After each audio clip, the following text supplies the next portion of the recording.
Welcome back to Way of the Wrench, and on today's very special episode, we are going to make and install a DIY shaker motor for our virtual pinball cabinet. So go grab a root beer and enjoy the show.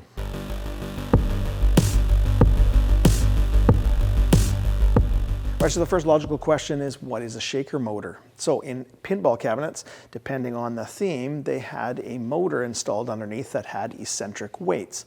And then when you did something in the playfield, for example, start up the bulldozer in Roadshow, you would have this motor spin up and the weights would cause the cabinet to shake or vibrate, so it would add to the experience. Now, when some of you might be wondering, why are we adding mechanical toys? I thought we'd just put in a surround sound feedback system that simulates all of that stuff. Well, this is also another one of these things that adds to the realism by adding a real motor and real vibrations to the cabinet that you don't necessarily have to do, but some people feel that it is extra and adding to it, and I guess we're going to find out today if I like it or not. Now, the other thing is, some of you don't have SSF set up and you just want the mechanical toys and contactors and all that stuff, so you're going to want to have to set this up like in the video. Now, you can definitely go out and just go buy a real shaker motor that you would find in a real pinball cabinet and set it up that way. That totally works. However, this channel is all about kind of trying to DIY everything and make things a bit cheaper for you and find unique ways to have the same effect just for less money. So you can buy one of these real ones. However, let me show you what I'm going to use. All right, so first thing up is if you Google a 12-volt DC shaker motor, you're going to find something that looks like this. Now, this is kind of a bigger version that they might use inside of a massage chair. Do not buy the smaller mini versions of these because those are meant to go inside of game controllers and they're not going to have the oomph you need for your pinball cabinet. Now, this was $28 from Amazon, and I will put a link down below for you guys to access the exact part I got. And you'll also be happy to know that you'll be supporting my channel now because I'm part of the Amazon affiliate program. Now, the only problem with this is it is only on off. There's no pulse width modulation except what voltage you're putting through into this. So I'm planning on putting 12 volts from that second ATX power supply. So I need something to be able to control this, or at least to be able to tune it down. So the next part we need in this scenario is a 12 volt DC pulse width modulation board. Now this thing is about $9, $10. And this one in particular has an on-off switch, so you can actually turn it on and off. So this might be good if we want to have not have shaker motors. It also has a forward reverse, which does nothing for us, but for different projects you'd have that capability. Now, basically you're going to just plug in the wires from your power supply to this, and then wires out to the motor.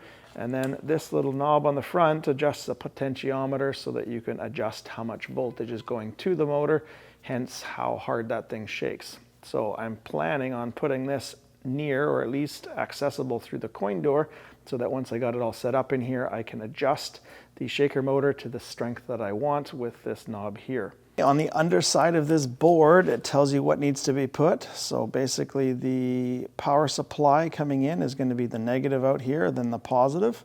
And then for the motor, we got positive here and negative out to the motor. So now that I've shown you the parts, why don't we go get this set up on a power supply and we can see what this looks and feels like before we put it in the cabinet. So I got a 12 volt power supply powering the board, and then I got the wires going to the motor here. So make sure this is turned on here. It doesn't matter which direction.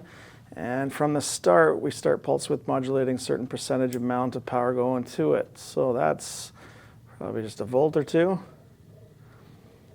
And then we can crank this up. And I'm not even at 50% here, and it's shaking the crap out of my setup here. But you can see this is fully adjustable with this knob and fully working. So now it's time to get this stuff ready so we can install it in the cabinet. Now, because the shaker motor has an electromagnet in here, when you kill the power for this and this starts to slow down, it will actually kind of generate its own power. And as the coil of wires in here discharges, we can have a power spike that goes back and fries our controller boards. So what we need to do is put a diode in here. A diode is this little guy right here. And I talked about this in depth in the how to install a gear motor video. I'll put a link above to that so you can watch that part. The main things you need to know is that I am using a 1N4007N diode. And on the diode, there is a little gray line here. That gray line has to go to the positive side of this motor. Now, the motor itself doesn't actually really matter which one is positive because it just will change the direction of this motor. So at this point, it doesn't matter. However, what I've done is marked a positive on here and a negative on the other side so that I put it in the right way. And when I plug in my wires, I'm going to have my 12-volt yellow wire going to the positive side. And that way I can keep that in the right order with this diode. So I have to put this diode in here and solder it in, and it's ideally best to have it as close as you can to the motor itself. And because these tabs come out really awkwardly right towards this spinning weight, you could bend those over and put on kind of some spade connectors, but what I'm thinking I'm going to do is just put my wires to this and the diode all at once and solder them in permanently.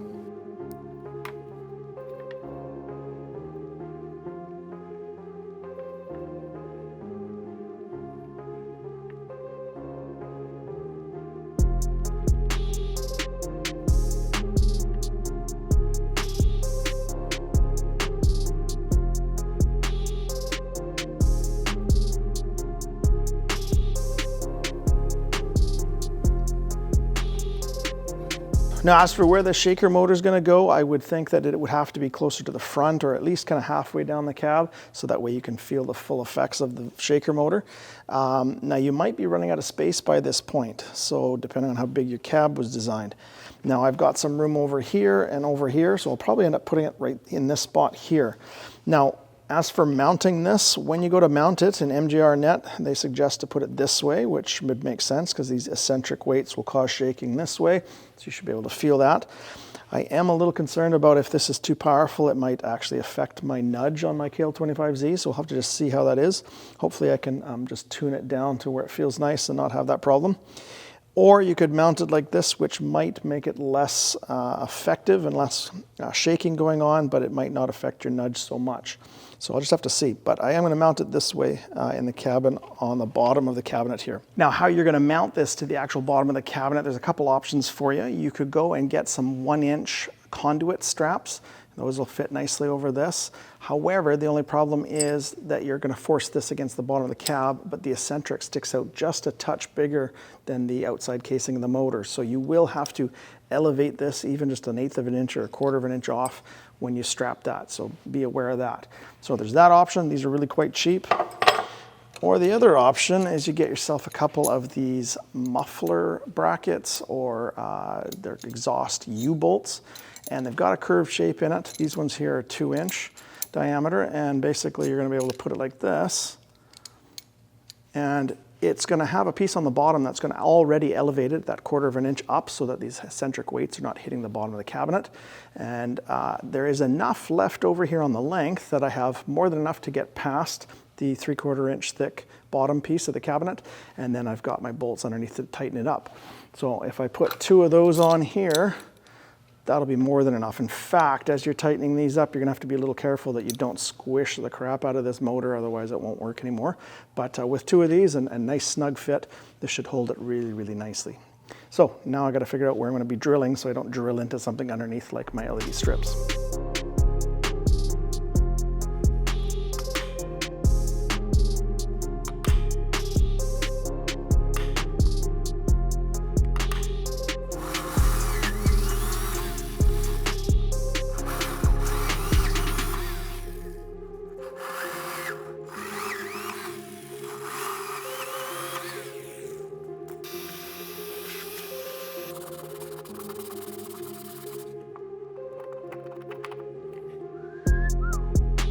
Now underneath the cab, I'm going to use some flat washers and some lock washers with the nuts so that this thing doesn't vibrate loose and come apart.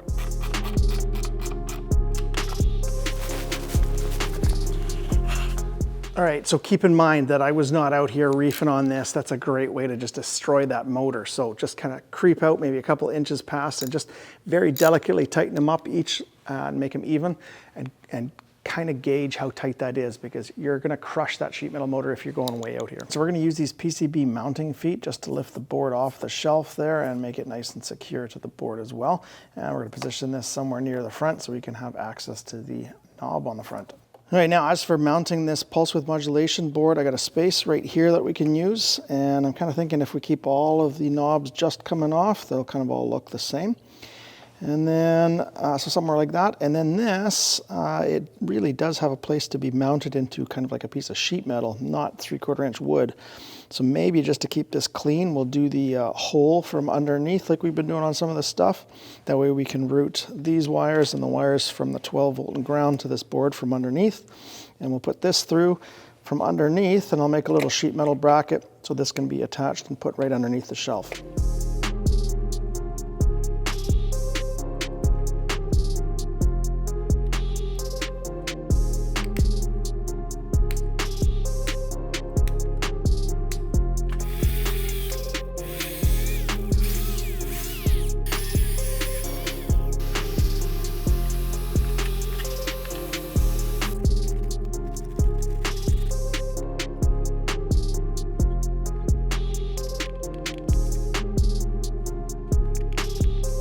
All right, so then we just got to take the wires from the shaker motor up underneath the hole and put it on the outside. Remember, the positive is the inner one and the negative is the outer.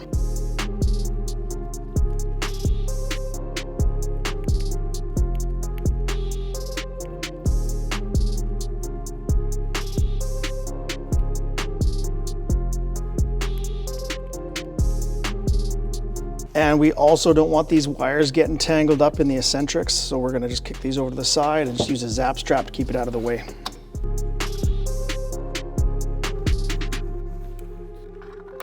Now, something to remember with this board, because it has the ability to change the direction of the motor and the off switch, what that means is it's going to switch the polarities of the wires going to the motor. Now, why that matters is, remember that we put a diode in there for it only to go one way.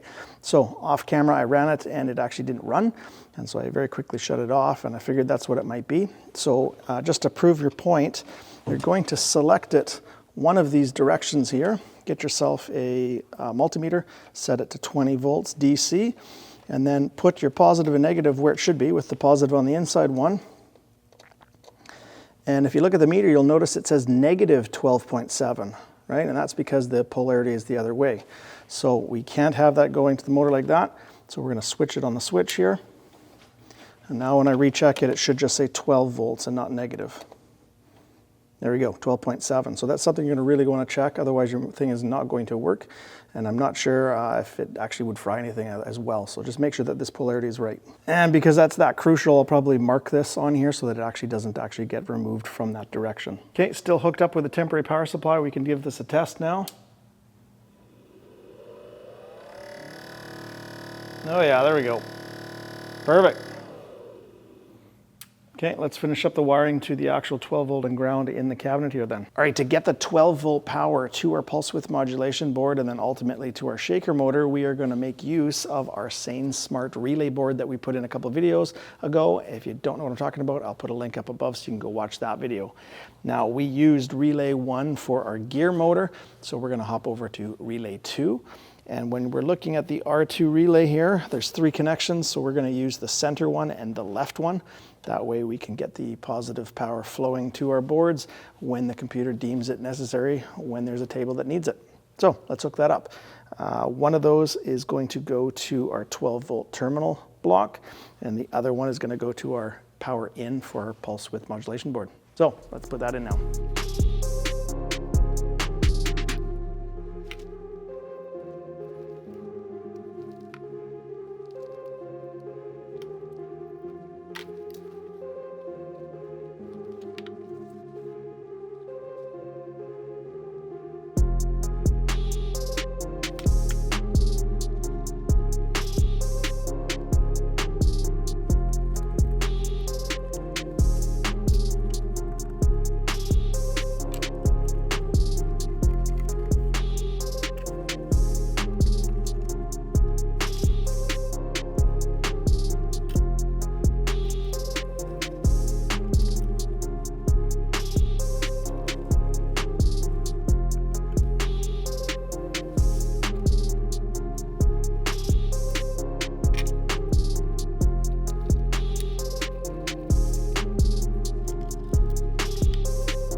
technically we're ready to go. We could close this up and set up DOF and test it out. However, we do have those eccentric weights kind of spinning around there. Could catch up in something, or maybe have one of those eccentric weights eventually come off and go flying who knows where. So probably a good idea to make a little box for this. You can make it however you want, but I'm going to use probably some leftover scraps from the cabinet and use my Craig pocket hole jig to punch that in and put a couple pocket holes in the bottom so that I can just kind of screw this down to the bottom of the cabinet as a cap over top of this.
All right, quick and dirty box, all ready to go. I just have to cut a hole or cut a groove so that the wires can escape from the shaker motor, and then put a bunch of screws in here to hold this down to the bottom of the cabinet, and then we're ready to close this up. All right, so once your PC's turned back on and you've kicked out a pinup popper, we downloaded a file when we did the Sainsmart board video. So if you're not sure, just go over to that video and find the download. And this is it right here. So we're gonna open this up. And we're looking for our USB relay manager. This is just so we can do a simple test to see if it's working power-wise, and then that way we're not trying to figure out why it's not working with DOF maybe. So we're gonna open up this USB 8 relay manager.exe, and then you're gonna say open relay board, should go green, and then we can go to manual mode. And if you remember, we tested our gear motor last time. So that's a gear motor. And relay 2 is our shaker motor. Here we go. Ah, very cool. Okay, now this is probably an ideal time for you to actually check and adjust with your pulse width modulation board for what you want for acceptable levels. But keep in mind, once you know it's working with DOF, you can always adjust it just by reaching in the coin door and adjusting it. Okay, so that is working. So now let's go get this set up for DOF.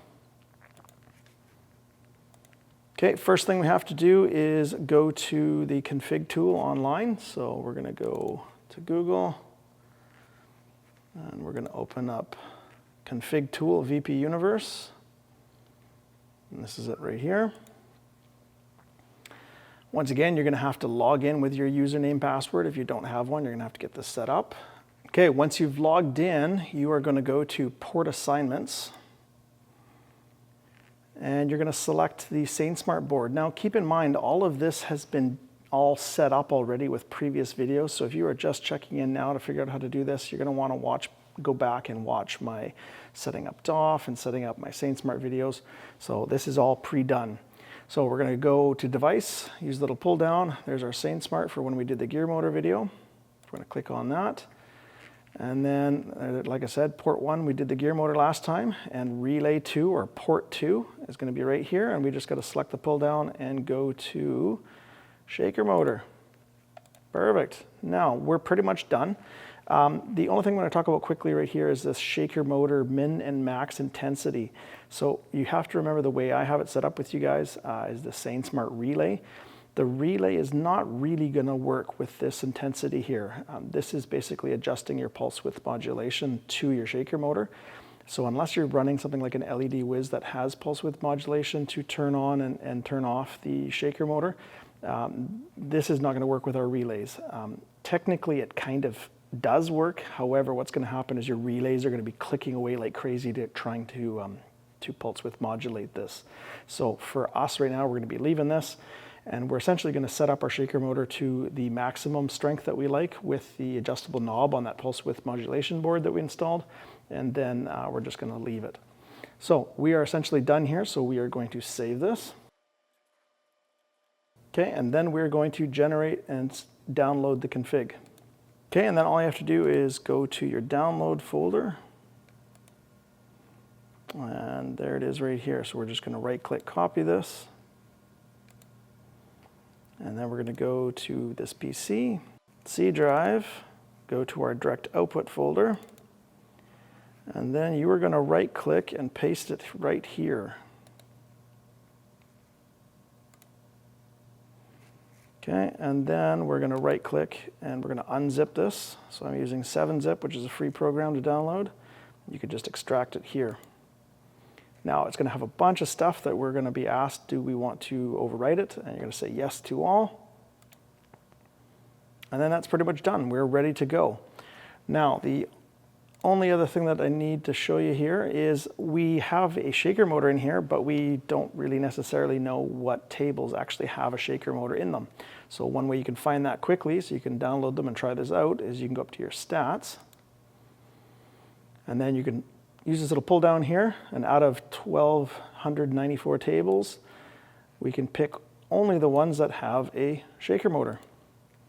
So there's 323 tables that are set up with this, so you just have to download one of these, maybe a couple, and then try it out and figure out how it feels in the game.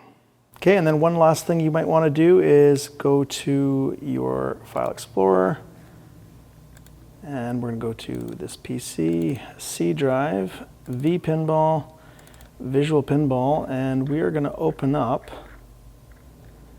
Pinball X. We're going to cancel out. We don't want any tables. We're going to go to Preferences. And we're going to go to Configure Keys, Nudge, and DOF. And then over here on the right-hand side, you find where it says Shaker. And you've got a couple options here. We can have DOF only. So DOF's going to turn on the actual shaker motor, and that's it. Or you could put both, so that if you feel like it's just not enough oomph, then your SSF will take over a little bit and add to your shaker motor as well. So it's really up to you. But realistically, if your shaker motor is working great, you can just go to DOF, click OK, you should be good to go. Okay, open up your pinup popper. Okay, now I'm going to mute this, just so I don't have any issues with YouTube. Now, I know a bunch of these have it, but it would be nice to have a table that worked right off the bat, like right at the beginning. So I had a recommendation to try out Twister, and apparently when you pull the plunger and launch a ball is when you actually feel it. So let's try this out. All right, so I've got no music on here, so any sounds you hear are going to be either from the SSF or our shaker motor or gear motor. So let's try this out.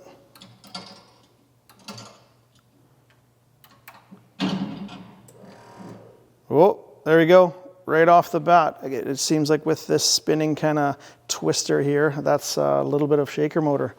Felt it and heard it, but it was very quick. Okay, there it goes again. Yeah, perfect. Yeah, this is a good table for you guys to try this out. So whenever this is spinning, that shaker motor should be buzzing away. Very cool. Now, one of these things that's kind of hard to translate to video for you guys is the actual feeling of the cabinet shaking. You might be able to hear the buzzing. You're just gonna have to trust me on that. There is a buzzing from that shaker motor.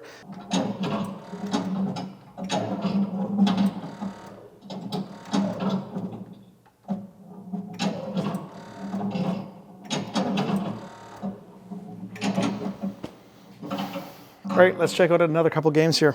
Okay, Roadshow is another one here. However, I'm not sure exactly when it's going to be shaking. I do know that if you start the bulldozer in one of the missions here, it does shake while it's in that mission.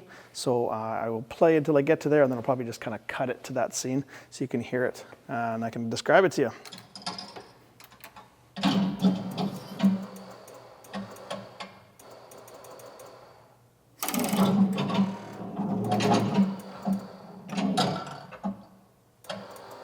Oh, here we go. That was pretty quick.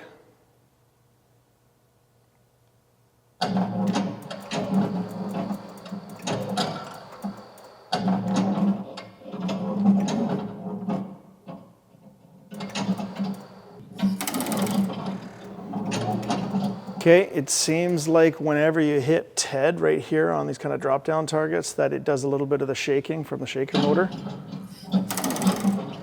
So just launch the ball hard with the plunger and then you'll get that shaker motor to go.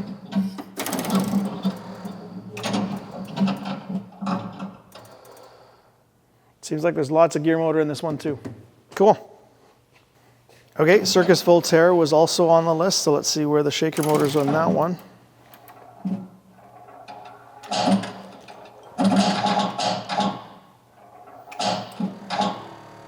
Okay, it looks like when you hit for the Ringmaster, that shaker motor goes crazy as well as the gear motor.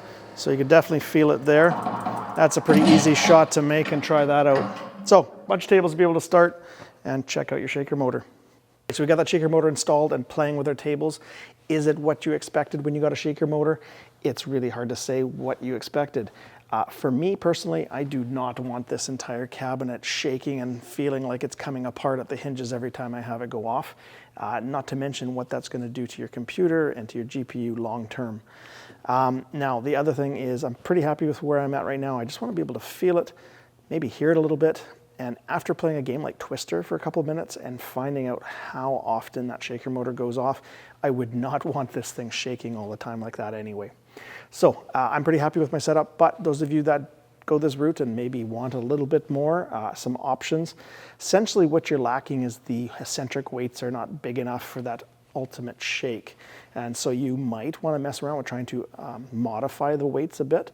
I was thinking maybe a hose clamp kind of offset with where the offset of the weight is and making sure it's nice and tight and then glue gunning it down. Obviously that's not going to make your shaker motor last as long, but the other route is going and buying an authentic shaker motor. Looking about $200 Canadian to get it in the door, and then you can have this thing absolutely shake itself to death if that's what you're looking for. All right, that's a wrap in another video from Weigh the Wrench, this time on how to install a DIY shaker motor for your virtual pinball cabinet. Now, if you have any questions about what we did in the video, just put them down in the comment section below and I will get back to you as soon as possible. Up next, I really don't know. I'm probably going to do some other kind of side little job videos. I am not going to get to the sanding. I am kind of delaying that as much as possible. If you haven't joined us already, why don't you join us on Instagram? That way you can see what's going on in the shop in between videos. And until next time, take it easy.